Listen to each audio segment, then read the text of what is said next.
We all have some form of personal genius with us.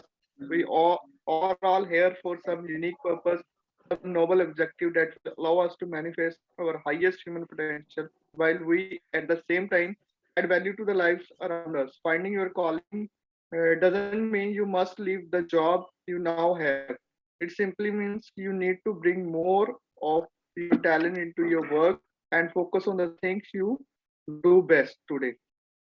Today decide to be brilliant at what you do and in how you live. इसमें यही बताया कि हम सब में कुछ ना कुछ स्पेशल टैलेंट्स हैं और बस हम वेट कर रहे हैं कि वो कैसे हम उसको परस्यू कर सकते हैं। मतलब हमारे अंदर भी कोई जीनियस है और हम इस धरती पे आए हैं कुछ अच्छे नोबल कॉज के लिए, कुछ अच्छा ऑब्जेक्टिव है, कुछ अनोखा पर्पस है हमारा, और that will allow us to manifest. मतलब वही हमको अलाउ कर रहा है कि कैसे मतलब हाईएस्ट पोटेंशियल पे पहुंचेंगे हम अपने, at the same time add value, और उसी टाइम पे लोगों की लाइफ में कैसे वैल्यू ऐड करनी है जो हमारे आसपास हैं। Finding your calling doesn't mean you must, मतलब बताया गया कि इसमें सिंपली ये है कि जो आपका टैलेंट्स है उसको काम में लाइए, फोकस करिए जिस चीज में आप बेहतर हैं, और आज ये डिसाइड कीजिए to be brilliant at pursuit, जिसमें आप हैं अच्छे हैं उसमें कैसे आप ब्रिलियंट बने, and in how you live, और आप कैसे जीते हैं उसको।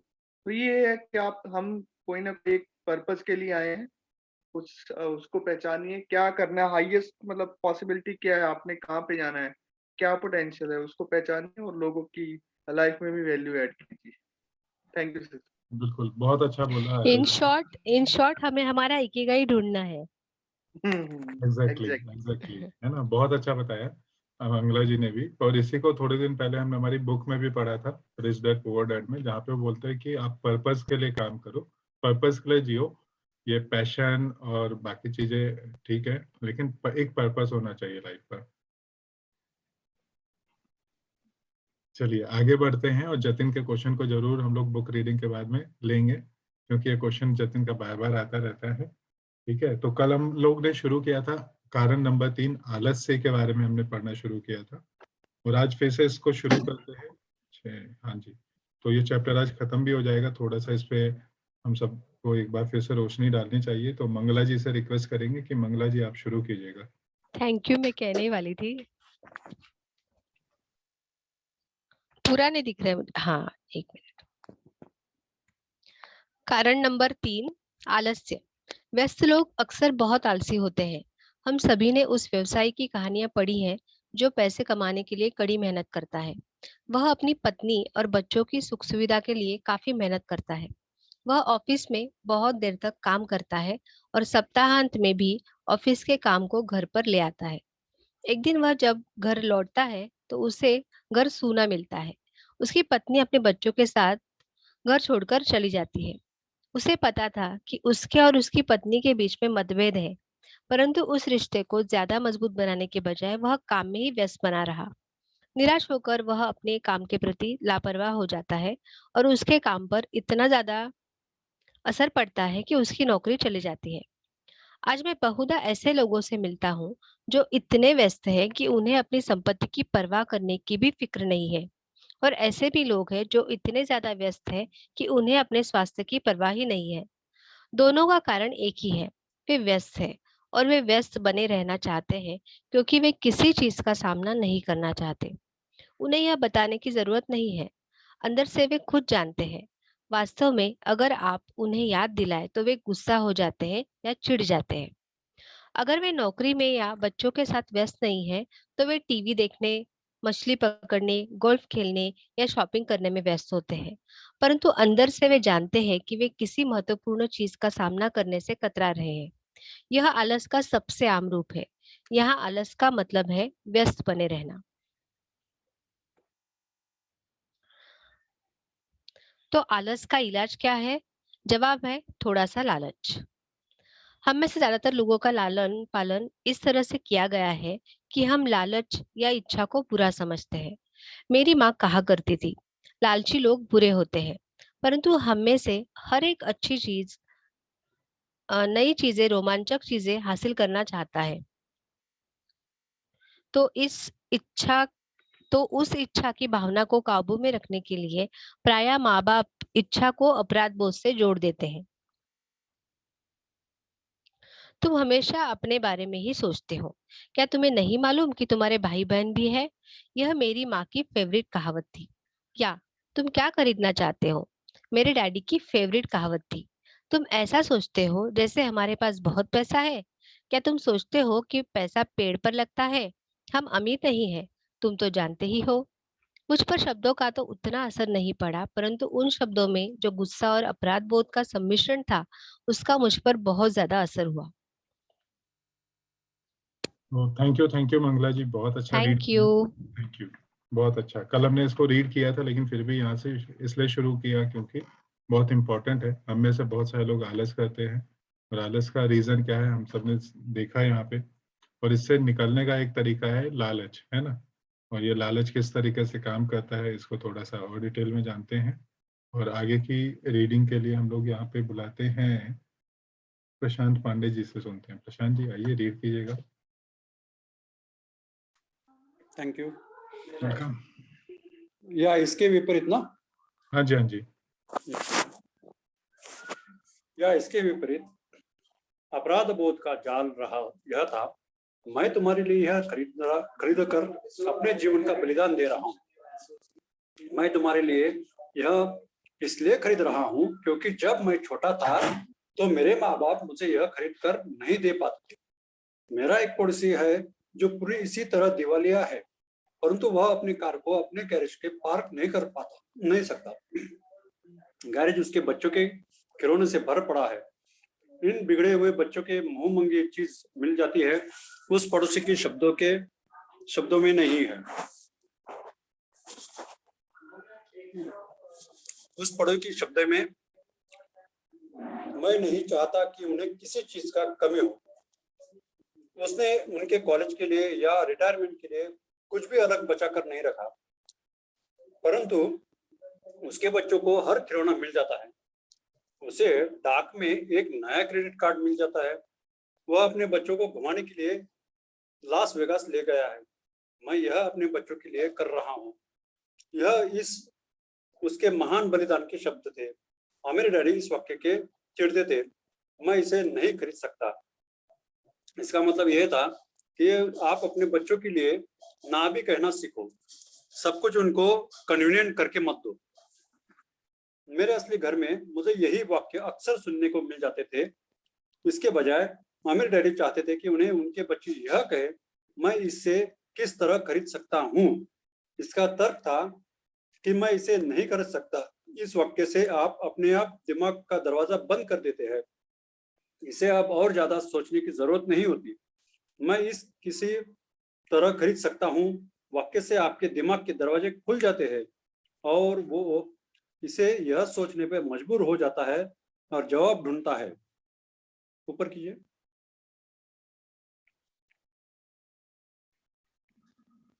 दूसरे इसमें सेंटेंस में ये था कि आप अपने बच्चों को ना भी कहो, या तो उनको ये सोचने दो कि अभी वो ये चीज किस तरह से पा सकता है। इसके लिए वो उसका क्रिएटिव सोचना जो है वो चालू कर दे। Thank you. आगे भी पढ़िएगा प्रशांत जी। ओके। परंतु सबसे महत्वपूर्ण बात ही तो यह है कि मैं इसे नहीं खरीद सकता, यह वाक्य झूठा होता है और इंसान की आत्मा यह बात जानती है। इंसान की आत्मा बहुत ताकतवर होती है। इनका कहना था यह जानती है कि यह कुछ भी कर सकती है। जब एक आलसी दिमाग कहता है कि मैं इसे नहीं खरीद सकता, तो आपके भीतर का एक युद्ध छिड़ जाता है।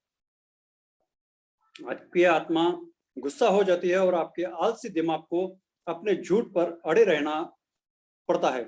आत्मा चिखती है, चलो भी हम जिम चलकर कसरत करते हैं, और आलसी दिमाग कहता है परंतु मैं थक चुका हूं, आज मैं सचमुच बहुत काम किया है। या इंसान की आत्मा कहती है मैं गरीबी से थक गया हूं, चलो इस दलदल से निकलते हैं और अमीर बनते हैं। इस पर आलसी दिमाग कहता है अमीर लोग लालची होते हैं और इसके अलावा इसमें झंझट और तकलीफ बहुत है, यह सुरक्षित नहीं है, मेरा पैसा डूब सकता है, वैसे भी मैं बहुत मेहनत कर रहा हूँ, मेरे पास पहले से ही बहुत काम है। देखो आज रात को ही मैंने कितना काम करना पड़ेगा। मेरा बॉस कह रहा था कि यह काम सुबह तक पूरा हो जाना चाहिए।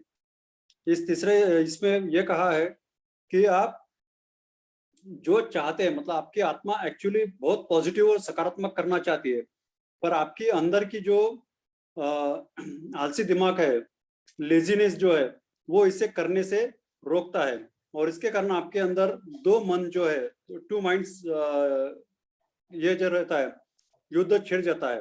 एक हाँ कहता है, एक ना कहता है। Thank you. बहुत अच्छा प्रशांत जी, आपने बहुत अच्छा पढ़ा और उसको समराइज भी किया, वंडरफुल, है ना। तो एक चीज जो बहुत बहुत इम्पोर्टेंट है, जिसको हमेशा अमीर पिताजी कहते हैं कि हमें ये नहीं कहना चाहिए कि मैं इसे नहीं खरीद सकता। इसकी जगह हमें ये हमेशा अपने दिमाग पे एक कमांड डालना चाहिए कि मैं इसको कैसे खरीद सकता हूँ, है ना। और इसी चीज को हमारे बच्चों को भी सिखाना चाहिए। और बच्चों का एग्जाम्पल इसलिए लिया है क्योंकि कई बार है ना, हम लोग बच्चों को कुछ भी चीजें खरीद के दे देते हैं। Instead of giving that thing, हमें कोशिश ये करनी चाहिए कि हमें उनको बताना चाहिए कि आपको ये चीज मिलेगा अगर आप ये चीजें इस तरीके से करोगे, so that they can start earning their money, वो कमाना शुरू करे और उनको भी पैसे की कीमत पता चले, है ना। तो वो यहाँ बताने की कोशिश कर रहे हैं। Thank you once again Prashant ji के लिए, बहुत जबरदस्त तालियां। Thank you. और आगे बढ़ते हैं और नेक्स्ट हम लोग मौका देते हैं यहाँ पे रूपाली जी को। रूपाली जी रीड कीजिएगा। मैं इसे नहीं खरीद सकता। यह वाक्य दुख से भरा है। इससे लाचारी की भावना आती है, जिससे निराशा और उसके बाद अवसाद पैदा हो जाता है। इसके लिए एक और एक शब्द उदासीनता। मैं इसे किस तरह खरीद सकता हूँ? वाक्य से संभावनाओं, रोमांच और सपनों की दुनिया खुल जाती है। इसलिए मेरे अमीर डैडी इस बात से ज्यादा चिंतित नहीं होते कि आप क्या खरीदना चाहते हैं, परंतु वे यह जानते हैं मैं इसे किस तरह खरीद सकता हूँ। वाक्य से एक ज्यादा मजबूत दिमाग और एक ज्यादा प्रगतिशील आत्मा का निर्माण होता है। इसलिए उन्होंने माइक या मुझे शायद ही कभी कुछ दिया हो। इसके बजाय वे हमसे कहते थे, तुम इसे किस तरह खरीद सकते हो। और यह हमारे कॉलेज के बारे में भी सही था, जिसे हमने अपने खर्चे से पूरा किया है। वे हमें लक्ष्य को हासिल करना नहीं सिखा रहे थे, वे तो हमें लक्ष्य को हासिल करने की प्रक्रिया का ज्ञान दे रहे थे।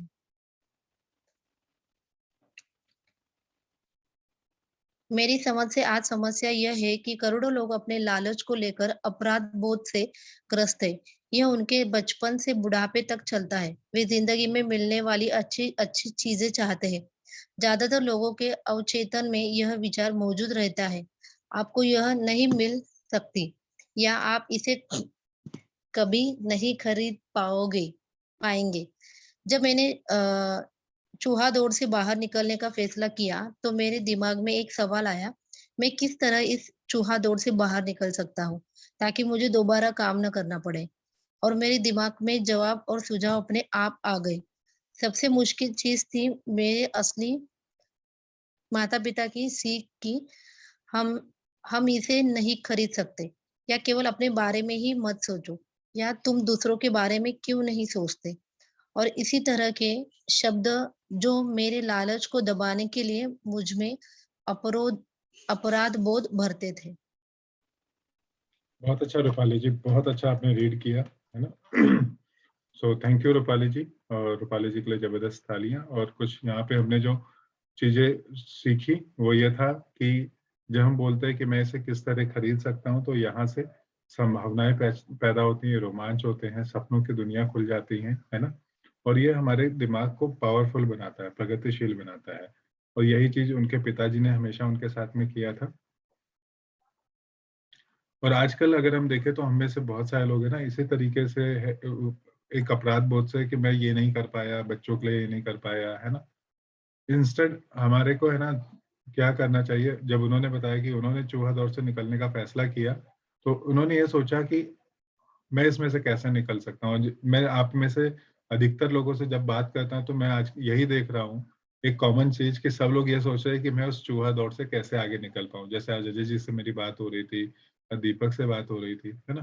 तो हम में से अधिकतर लोग इसी को सोच रहे हैं कि हम इस रैट रेस से कैसे बाहर निकल जाए। सो हम लोग बहुत अच्छी जगह पे हैं और इसके लिए हम हमारे दिमाग को ज्यादा कमांड दे पा रहे हैं। ठीक है, सो थैंक यू और वंस अगेन रूपाली जी के लिए जबरदस्त तालियां। और आगे बढ़ते हैं और नेक्स्ट रीडिंग के लिए हम लोग बुलाते हैं, काफी दिन से जतिन की आवाज नहीं सुनी है, तो जतिन से सुनते हैं। जतिन।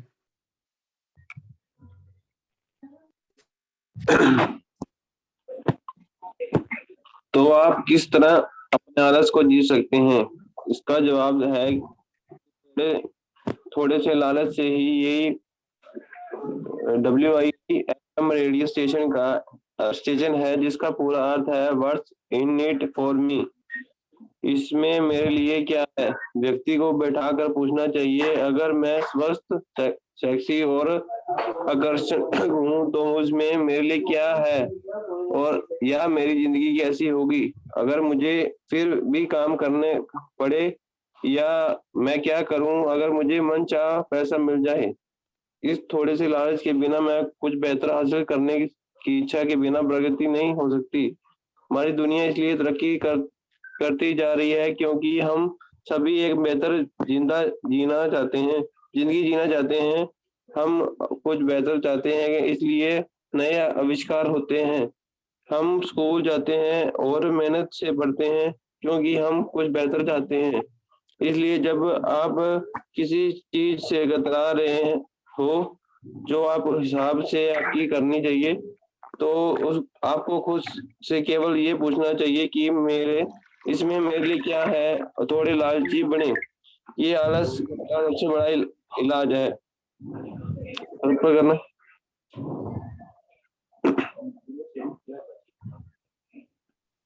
सर ऊपर करना। ऊपर किया है, परंतु से पढ़ो ना जतिन। परंतु ये बहुत ज्यादा लालच भी अच्छा नहीं होता क्योंकि हर चीज की अति बुरी होती है। परंतु ये याद रखो कि जो वॉल स्ट्रीट फिल्म में माइकल डगलस ने कहा था कि लालच अच्छा होता है, अमीर डैडी इसलिए अलग तरह से कहते थे।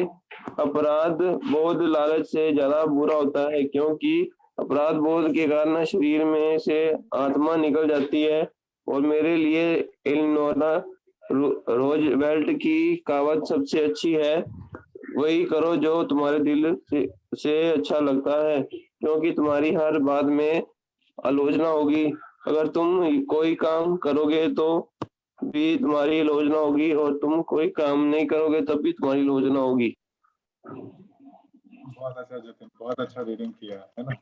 तो यहाँ पे बहुत अच्छा हमें सिखाया गया कि अपराध बहुत से ज्यादा ज्यादा उस बुरा है ना। तो इससे अच्छा लालच कर लो, और कुछ भी करे तो जिंदगी में लोग तो है ना बताने वाले कि भाई तुमने सही नहीं किया, आलोचना तो होती ही रहेगी। तो क्यों ना हम वो करें जो हमें सच में अच्छा लगता है। ठीक है, और उसका एक ही तरीका यहाँ पे बताया है कि एक FM रेडियो लगाओ, WIIFM, है ना। What's in it for me, ये वाला FM लगाओ। कुछ भी हो रहा है ना उसमें ये देखो कि इसमें मेरे लिए क्या है, और जब मेरे लिए क्या है समझ में आ जाएगा ना, वो लालच पता चल जाएगा, तो हम उस चीज को ज्यादा अच्छे से करना शुरू करेंगे। तो चलिए कारण नंबर 4 आदतें पढ़ते हैं। और सुनीता जी आप रीड करना चाहते हैं या आप कहीं? हाँ बिल्कुल बिल्कुल बिल्कुल बिल्कुल। Thank you. Yes yes.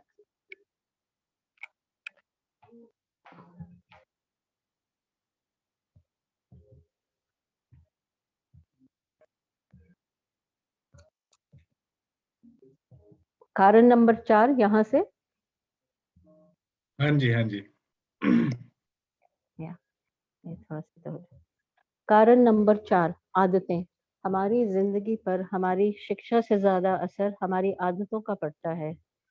Arnold Schwarzenegger की फिल्म कॉनन या कॉनन देखने के बाद मेरे एक दोस्त ने कहा, मैं चाहता हूँ कि मेरी बॉडी श्वार्ज़नेगर जैसी हो। ज्यादातर साथियों ने सहमति में सिर हिला दिया। मैंने तो ये सुना है कि एक समय वह वास्तव में दुबला और कमजोर सा था। दूसरे मित्र ने जोड़ा, हाँ, मैंने भी ये सुना है। एक और दोस्त ने कहा, मैंने सुना है कि वह हर रोज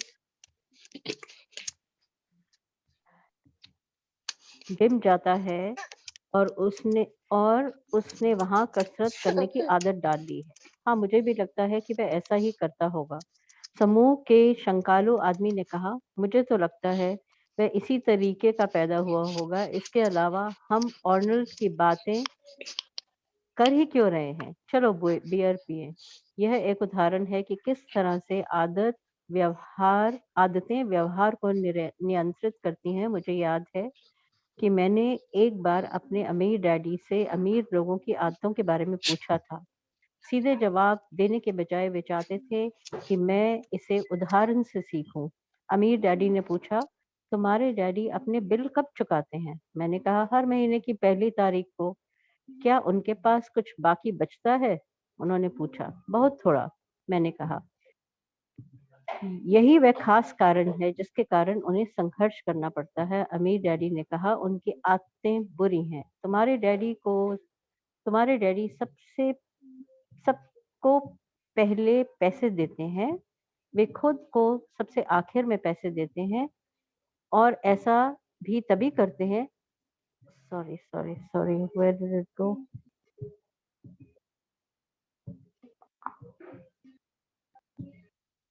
Okay. First line from the top.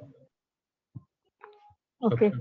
तुम्हारे डैडी सबको पहले पैसे देते हैं। वे खुद को सबसे आखिर में पैसे देते हैं और ऐसा भी तभी करते हैं जब उनके पास कुछ बचा होता है। सामान्य तौर से उनके पास कुछ नहीं बचता, मैंने कहा, परंतु उन्हें अपने बिल का भुगतान तो करना ही होता है, नहीं क्या? आप यह तो नहीं कहना चाहते कि उन्हें अपने बिल्स का भुगतान नहीं करना चाहिए? बिल्कुल नहीं, अमीर डैडी ने कहा। मैं समय पर अपने बिल चुकाने में पूरी तरह विश्वास रखता हूँ। मैं केवल खुद को सबसे पहले पैसे देता हूँ, सरकार को पैसे देने से पहले। परंतु तब क्या होगा जब आपके पास पर्याप्त पैसा नहीं हो? मैंने पूछा। ऐसी स्थिति में आप क्या करते हो? मैं वही करता हूँ, अमीर डैडी ने कहा। मैं खुद को सबसे पहले पैसे देता हूँ, चाहे मेरे पास पैसा कम हो।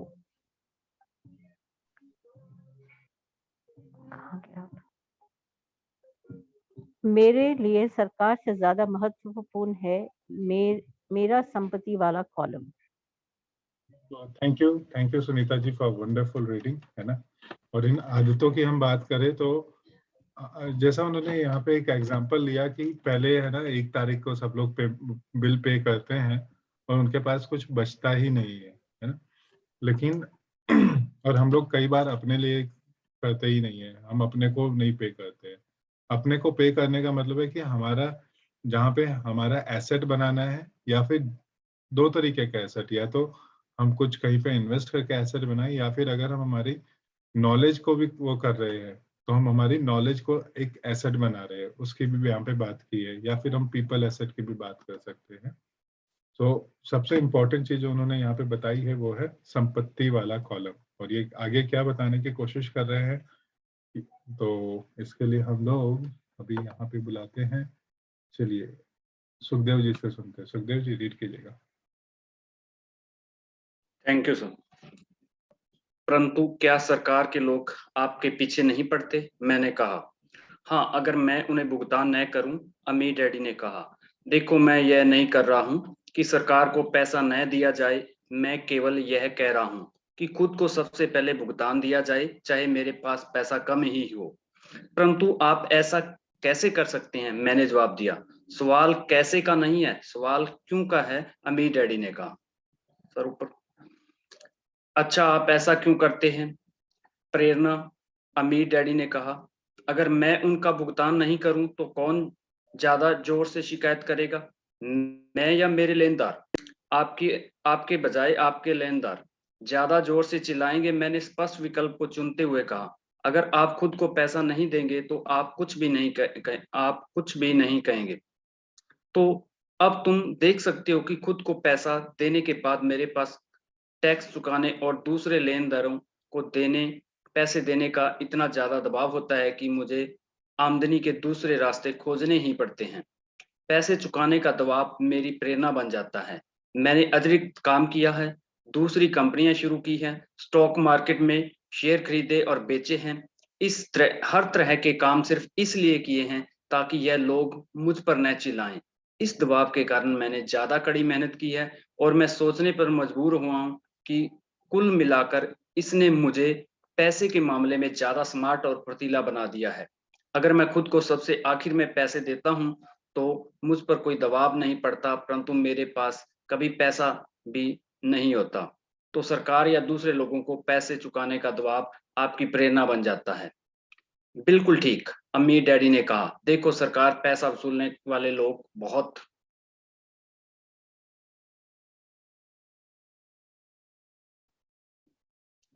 डरावने होते हैं।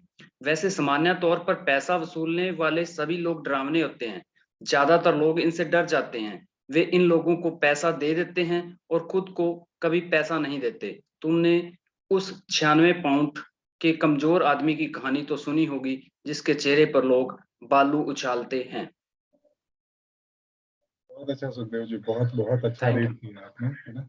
और यहाँ पे हमने जाना ये कहानी क्या है इसको तो चलो देख लेंगे हम लोग, है ना, आगे क्या कह रहे हैं।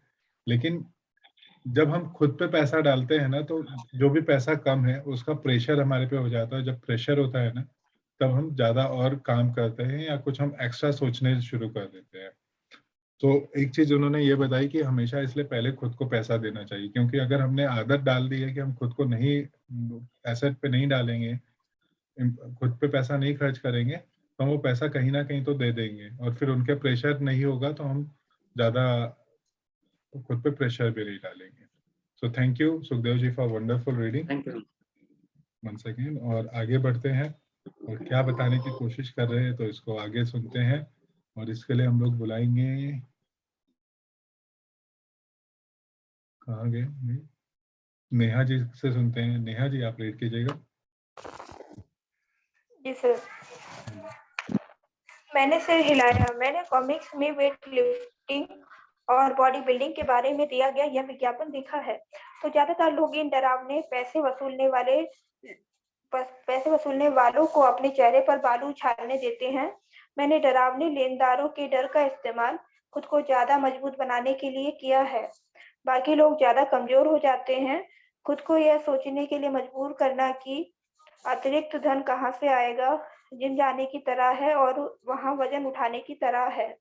मैं अपने दिमाग की मांसपेशियों से जितना काम करता हूँ मैं उतना ही ज्यादा मजबूत होता जाता हूँ। अब मैं इन डरावने लेनदारों से जरा भी नहीं डरता हूँ।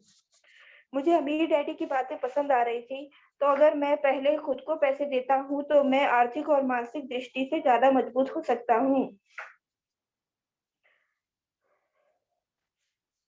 अमीर डैडी ने सहमति में सिर हिलाया। और अगर मैं खुद को सबसे आखिर में पैसे देता हूँ या बिल्कुल भी पैसे नहीं देता हूँ तो मैं कमजोर हो जाता हूँ। इसलिए बॉस, मैनेजर, टैक्स वसूलने वाले, बिल वसूलने वाले और मकान मालिक जैसे लोग मुझे जिंदगी भर इधर उधर ठोकर मारते रहेंगे, सिर्फ इसलिए क्योंकि पैसे के बारे में मेरी आदतें अच्छी नहीं है। अमीर डैडी ने सिर हिलाया, 96 पाउंड के कमजोर आदमी की तरह। Thank you Neha ji for wonderful reading, है ना। तो फिर से हमने एक बार यहाँ पे देखा कि अगर हम खुद को नहीं पैसे देते हैं तो हम कमजोर हो जाते हैं, ठीक है। तो खुद को पैसे देने से हम आर्थिक और मानसिक दृष्टि से ज्यादा मजबूत हो जाते हैं और यह हम सबके लिए जरूरी है। तो हमें कोशिश ये करनी चाहिए कि जो चीजें हमने हमारे इम्प्रूवमेंट के लिए बात की है या हमारे एसेट बनाने के लिए बात की है ना, उस पर हमें पहले हमेशा ध्यान देना चाहिए। सो नेहा जी के लिए जबरदस्त तालियां। और अब हम लोग इस चैप्टर के लास्ट टॉपिक की तरफ है, कारण नंबर 5, जिद। और इसके लिए हम लोग बुलाएंगे गजेंद्र जी को। गजेंद्र जी आप रीड कीजिएगा। कारण नंबर 5, जिद अहंकार और अज्ञान का मिला जुला रूप है। जो मैं जानता हूँ उनसे पैसा आता है, जो मैं नहीं जानता उसके कारण मैं पैसा खोता हूँ। और हर बार यह मैंने जिद की कि मैंने पैसा गवाया है, वह इसलिए क्योंकि जब मैं जिद करता हूँ तो मैं दरअसल यह भरोसा करता हूँ कि जो मैं नहीं जानता वह महत्वपूर्ण नहीं है। अमीर डैडी मुझे अक्सर बताया करते थे मैंने पाया कि कई लोग जिद का प्रयोग अपना ज्ञान छुपाने के लिए करते हैं। जब मैं प्रोफेशनल स्टेटमेंट पर अकाउंट्स या निवेशकों की चर्चा करता हूं तो ऐसा अवसर होता है मैं चर्चा में अपनी जिद के आधार पर जीते जाते हैं। मैं समझ जाता हूं कि जिस मुद्दे पर बात हो रही है इसके बारे में उन्हें पर्याप्त ज्ञान नहीं है। वे झूठ नहीं बोल रहे होते हैं परंतु वे सच भी नहीं बोल रहे हैं होते। यह धन फाइनेंस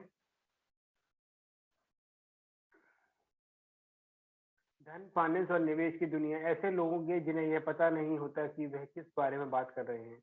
पैसा के उद्योग में ज्यादातर लोग सेकंड हैंड कार के सेल्समैन की तरह व्यवहार करते हैं।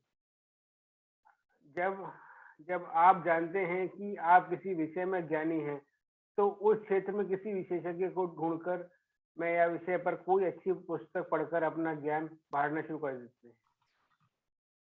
बहुत अच्छा गजेंद्र जी, बहुत बढ़िया read thank you so much. Thank you sir. Thank you so much. और ये बहुत ही इम्पोर्टेंट कारण है जिद, है ना। और इस जिद के बारे में थोड़ा सा बताता हूँ। हमारे एक बहुत अच्छे आपने नाम सुना होगा रतन टाटा जी, और उनकी एक जिद थी नैनो को किसी तरह चलाना है, और उसमें बहुत पैसे गवाए शायद उन्होंने, है ना।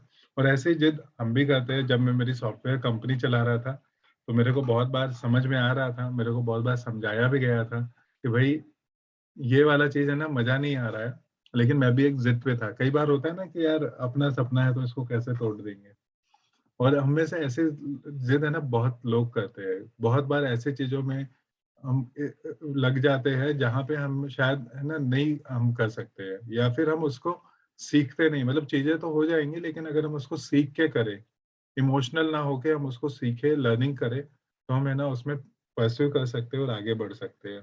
तो उसका एक ही तरीका है, हमें समझना पड़ेगा कि हम उस क्षेत्र में अज्ञानी हैं और हमें सीखना पड़ेगा। जैसे अभी थोड़े दिन पहले हम सुन रहे थे कि कोई बोल रहा था कि मैं जब भी स्टॉक मार्केट में जिस भी स्टॉक में पैसा लगाता हूँ है ना, तो इसका मतलब क्या है कि हमने सीखा नहीं है। और कुछ समय पहले मुझे भी नहीं आता था, तो मैंने थोड़ा समय निकाल के उसको सीखा, है ना। तो और वो बहुत आसान चीज है, और ऐसे हर एक चीज को हम सीख सकते हैं। ये स्किल्स है, ये टैलेंट नहीं है, ये स्किल है जिसको सीखा जा सकता है। तो आज के लिए इतनी पढ़ाई सफिशिएंट है आई थिंक, और कल हम लोग करेंगे, शुरुआत होगी, कल शुरू करेंगे, ठीक है। तो अब कल अपनी कॉपी पेन लेके बैठिए सब लोग, और कल हम कुछ बढ़िया शुरू करने वाले हैं। और जैसे जैसे ये बुक खत्म होने जा रही है ना, बहुत ही बढ़िया यहाँ से हमारे को बहुत इम्पोर्टेंट है ना, हमारे को लाइफ लॉन्ग लेसन मिलने वाले हैं। तो इसको बहुत ध्यान से आप लोग फोकस करके अभी इनको पढ़ना शुरू कीजिएगा। अब हम जरा व्यू को चेंज करते हैं, और किसी के अगर लर्निंग शेयर करनी है उसको ले लेते हैं, सवालों को भी ले लेते हैं। तो पहले लर्निंग कोई शेयर करना चाहता है तो जतिन ने हैंड रेज किया है। जतिन बोलिए आप।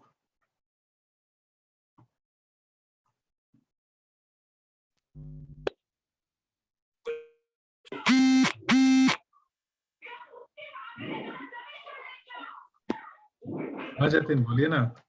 अरे 2 क्वेश्चन टाइप किए ना मैंने। अच्छा, 2 क्वेश्चन टाइप किए। पहला क्वेश्चन जो है ना आपका, how I know for which noble cause come, है ना। तो देखो ये कैसा है ना, life is more about experimentation, है ना। किसी को पता नहीं होता, आप करते जाओ, जो भी करो उसको कमाल का करो, जो हमेशा बीएसआर सर बोलते हैं, और आपको पता चल जाएगा धीरे धीरे। बहुत बार लोग इसी चीज पे अटके रहते हैं और इसलिए वो आगे बढ़ते ही नहीं है। जो करो बहुत अच्छा करो, इतना अच्छा करो, है ना, कि ऐसा लगे कि सब आपके लिए हो। लेकिन कोई चीज ऐसी होगी ना जो आपके दिल को बिल्कुल टच कर जाएगी, आपको लगेगा बस यही चीज मेरे लिए बनी हुई है, तो आपको खुद से पता चल जाएगा। लेकिन जब तक है ना आपको पता नहीं है, तो हर एक चीज करो, अच्छे से करो। दूसरा क्वेश्चन क्या है आपने लिखा हुआ है कि how I am asset if I am died. अच्छा, तो एसेट का मतलब मनी नहीं होता है, पहली चीज मैं ये क्लियर बता दूं, है ना। आप लोग ने सरदार वल्लभ भाई पटेल का नाम सुना हुआ है क्या?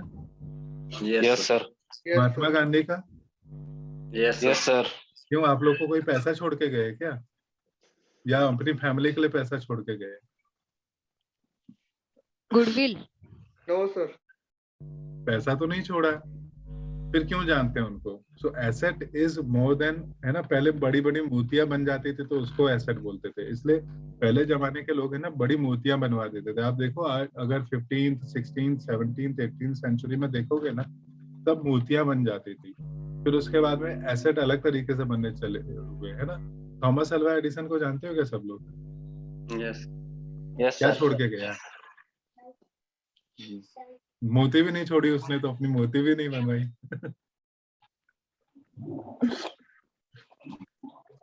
तो एसेट्स है ना बहुत टाइप के होते हैं। एसेट केवल पैसा नहीं है, एसेट है ना किसी का मतलब एक गुडविल हो सकती है जैसा किसी ने बोला, या फिर आप कुछ ऐसा छोड़ के जाते हो ना कि जिसको अमर होना कह सकते हैं, है ना। अमर होने के लिए आपको जिंदा रहने की जरूरत नहीं, लेकिन आपका नाम रह जाता है।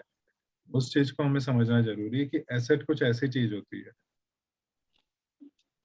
जतिन समझा आपको? हाँ जी सर, ये मैं पूछ रहा था ना, कितनी देर तक मतलब हर चीज, मतलब जो आप कह रहे हो ना, हर चीज को ट्राई करके देख। हाँ, तो मैं ऐसे चाहूँ कि जो चीज मैं करता हूँ मतलब दिल से करता हूँ, तो हर चीज में मेरा दिल लग जाता है। तो फिर अच्छी बात है, कि मैं परफेक्ट। हर चीज कर लो। आपने वो एबी डी विलियर्स को देखा है क्या कभी खेलते हुए? इसको एबी डी विलियर्स करके क्रिकेट का प्लेयर है साउथ अफ्रीका का, पता है क्या उसके बारे में? नहीं। किसी को पता है? मिस्टर 360। हाँ, वो हर एक चीज में बढ़िया करता है, वो हॉकी में बढ़िया खेलता है ना। अगर आपको लगता है कि आप में वैसा एक टैलेंट है तो करो, क्या दिक्कत है? तो वो एक चीज में फोकस नहीं कर पा रहे, ये दिक्कत नहीं।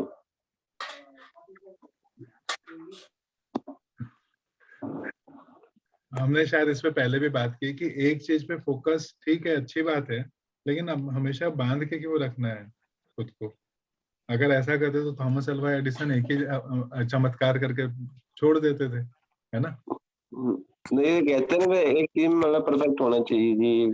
जैसे शुरू में कुमार जी ने कहा ना कि पापा बन गए तो पति नहीं बन सकते, वैसे हो गया। उसने सुना नहीं ना। वो आया नहीं था कभी क्लास में। सारे स्किल हमें ट्राई करने पड़ेंगे और हम बन कर सकते हैं। मतलब मैं बार बार यही बोलूंगा कि बांधो मत अपने आप को, है ना। बहुत सारे लोग बोलते हैं फोकस होके एक ही चीज पे करो, लेकिन मैं हमेशा ये बोलता हूँ कि हम में से, मान लो कि हम में से किसी की शादी हो गई, तो फिर वो बोलता है क्या कि मम्मी अब मेरी शादी हो गई है तो अब मैं पति रहूंगा, बेटा नहीं रहूंगा। फिर पुत्र रत्न प्रकट हो गया तो कोई ऐसा बोलता है क्या? नहीं, अब तो मैं पापा बन गया तो अब मैं बेटा नहीं बन, अब मैं बेटा नहीं हूँ, अब पति भी नहीं रहूंगा। वो तो एक टाइम के बाद मतलब पीरियड आता तब वो होना पड़ता है। तो आप मल्टी स्किल तो हम लोग बचपन से सीख रहे हैं ना, तो हम ये मल्टी स्किल क्यों नहीं है? मतलब उस टाइम पे आप उस चीज को करो, जैसे आप बुक रीडिंग कर रहे हैं तो बुक रीडिंग कर रहे हैं, है ना, उस पर्टिकुलर टाइम के लिए वो करो। लेकिन ऐसा नहीं कि हमें है ना मल्टीपल चीजों पे नहीं देखना चाहिए। मतलब मैं तो, ये मेरा मत है, आपका अलग हो सकता है आप लोगों का, लेकिन नहीं, मैंने, मैं कल एक वेबिनार अटेंड किया नीश वाला।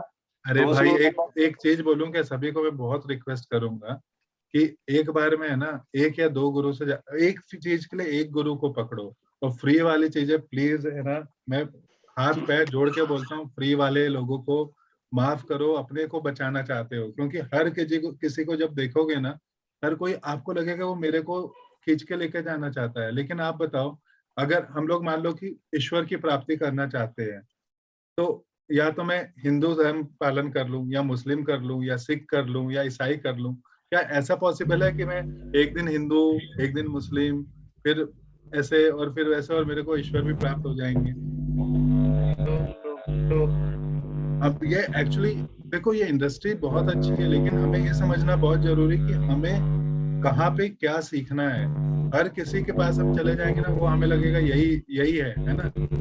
बिल्कुल लेकिन बिल्कुल। एक बार में एक चीज के लिए एक गुरु रखो, है ना। जैसे बिजनेस के लिए एक आपका गुरु होना चाहिए, स्पिरिचुअलिटी के लिए एक गुरु होना चाहिए। अलग अलग बिजनेस है तो अलग अलग क्षेत्र में अलग अलग वो होने चाहिए, है ना। हैबिट्स के लिए कोई रख लो, हर जगह मत जाओ, नहीं तो है ना बहुत कंफ्यूज हो माइंड जाए। कंफ्यूज हो जाता है। दिमाग का दही बन जाएगा। बिल्कुल अब सही। बिल्कुल यही हो सकता है शायद, ये अच्छा शब्द है। रायता फैल जाएगा, रायता। हाँ, रायता फैल जाएगा, ये भी बढ़िया है। और फिर उसके बाद में है ना, अभी बुक में पढ़ा था ना कि सब बातें रायता चलती को है और समेटना एक दोस्त पड़ेगा। बोलता है चलो बैठते हैं, है ना। कॉर्पोरेट वालों को पता होगा इसका क्या मतलब होता है, फ्राइडे को हमेशा होता है ना, चलो बैठते हाँ, हैं। पता है। इसीलिए इसको सर एक वन चीज साइडेड शेयर कहते करना हैं। चाहूंगा। हाँ बोलो ना। अ, अभी थोड़ी देर पहले जिक्र हुआ टाटा सर का, रतन टाटा। तो उनका भी जिद था ना नैनो बनाने का। बिल्कुल। हाँ, तो मैं एक्चुअली नैनो प्रोजेक्ट पे काम कर रहा था 2006 से। तो उनको हमने गाड़ी वगैरह, इंजन वगैरह सब दिखाया था। तो अमीर लोग क्या करते हैं ना, सक्सेसफुल लोग, मतलब वो कभी भी है ना प्रॉब्लम को बड़ा नहीं समझते, वो प्रॉब्लम को छोटा समझते। I am bigger than any problem, ऐसा समझते। और दूसरी ऐसी चीज है ना कि वो लोगों का पैसा, लोगों का एफर्ट्स और लोगों का टाइम यूज करके अमीर बन जाते हैं। तो इसका एक एग्जांपल मैं देना चाहूंगा, अब अगर आप सुनना चाहेंगे तो मैं बताऊंगा। ठीक है, चलो हेलो। सुनाओ। हाँ, तो देखो आप, रतन टाटा साहब ने नैनो का मैन्युफैक्चरिंग प्लांट वेस्ट बंगाल में डालना चाहा, तो वहां पे प्रॉब्लम आ गया। वहां पे ममता बनर्जी ने बहुत इशू कर दिया। एक्चुअली वहां पे वेंडर पार्क वगैरह सब हुआ था। तो उन्होंने ये सब हटा के सानंद में प्लांट डालने की सोची, क्योंकि तब मोदी गुजरात में चीफ मिनिस्टर थे। तो उन्होंने बोला हमारे यहाँ पे डालो। तो उनको लोन भी दिया, किसी को पता नहीं था वो कितने टके पे है, बहुत सारा लोन दिया। और बोले हमारे यहाँ पे एम्प्लॉयमेंट यूज मतलब आना चाहिए। तो उन्होंने क्या किया, प्लांट सानंद में डाला। तो देखो अभी वो कैसे रिच बन रहे, देखो प्लांट सानंद में डाला, गवर्नमेंट से लोन ले लिया, काम हम जैसे एम्प्लॉय कर रहे हैं, डीलर लोग गाड़ियां बेच रहे हैं, पर नाम किसका हो रहा है और आमिर कौन हो रहा है? तो हमारा टाइम जा रहा है, मतलब लोगों का पैसा यूज हो रहा है, मतलब गवर्नमेंट का। और बेच रहे खरीद रहे भी लोग ही, पब्लिक ही खरीद रहे बेच रही है गाड़ी। और आमिर कौन बन रहा है? तो रतन टाटा साहब बन रहे हैं, मतलब टाटा सन्स बन रहे हैं। तो यहाँ जो भी फ्रेंचाइज मॉडल है वो ऐसा ही रहता है कि अमीर लोगों का ऐसा ही, मैकडी भी ऐसा ही होता है, येवले चाह भी ऐसा होता है। जहां पे भी आप जाओगे, जो भी अमीर आदमी है वो लोगों का पैसा, लोगों का टाइम और लोगों का एफर्ट्स यूज करके ही बड़ा होता है। ये देखो, ये बात अमीरी की नहीं है हर्षद, है ना, नहीं, ये सक्सेसफुल मतलब आमिर मतलब सक्सेसफुल लोगों की सक्सेसफुल, बात है। यस, और ये सक्सेसफुल क्यों है वही। ना, ये क्यों है, इसके लिए एक बहुत अच्छी है ऐड है हमारे अभिषेक बच्चन जी ने बनाया था, an idea can change your life. जिसका यस यस यस। वो पैसे कमाएगा, है ना। आपका क्यों बहुत क्लियर है ना, तो आप पैसे कमाओगे। यस यस आपका यस यस यस और हम में से अधिकतर लोग क्यों पे फोकस ही नहीं करते, हम क्या पे यस यस, फोकस करते वाई, हाँ वाई क्लियर होना चाहिए हैं। सबका। वाई क्लियर होना चाहिए। Yes yes yes. अब उसी इंसिडेंट को थोड़ा सा पहले बताता हूँ, जब रतन टाटा ने बोला था कि मेरे को नैनो बनानी है ना, तो टाटा मोटर्स के 400 सीनियर जो लोग थे, वो लोग एक मीटिंग में बैठे हुए थे। रतन टाटा को 6 घंटे तक उन्होंने बताया कि नैनो क्यों नहीं बन सकती, और रतन टाटा ने 6 घंटे इन सबको सुना। फिर रतन टाटा जी ने बोला, देखो मैंने तुम लोग की बात सुनी ना, अब तुम लोग मेरी बात सुनो, और हम लोग है ना नैनो पे काम करते हैं। और ऐसा एक मीटिंग नहीं हुआ, ऐसे मल्टीपल मीटिंग्स हुए थे, है ना। ठीक है, एक्चुअली सर वो प्रोजेक्ट पे मैंने काम किया, इंजन पे काम करता था मैं, खुद दिखाता थे हम। वो गाड़ी देखने के लिए वो आते थे 1 महीने में 2 महीने में, खुद देखते थे, चलाते थे, और उनको पसंद आया नहीं आया वो मतलब नजदीक से देखा है मैंने उन्हें मतलब ग्रेट जितना ग्रेट। टाटा का कंपनीज है, पर सबसे ज्यादा वो टाटा मोटर्स में ही आते थे। तो लोग वो से बोलते जुड़ा थे। हुआ था मोटर्स यस और yes yes airline, yes yes. है ना। और दूसरा उन्होंने देखो इस कोविड में 1500 करोड़ का दान किया, मतलब सोशल कॉज के लिए। तो अभी लोगों के बारे में टाटा के गाड़ी के मतलब मतलब उनका नजरिया इतना बदल गया है ना टाटा के तरफ। पहले तो टाटा को इतना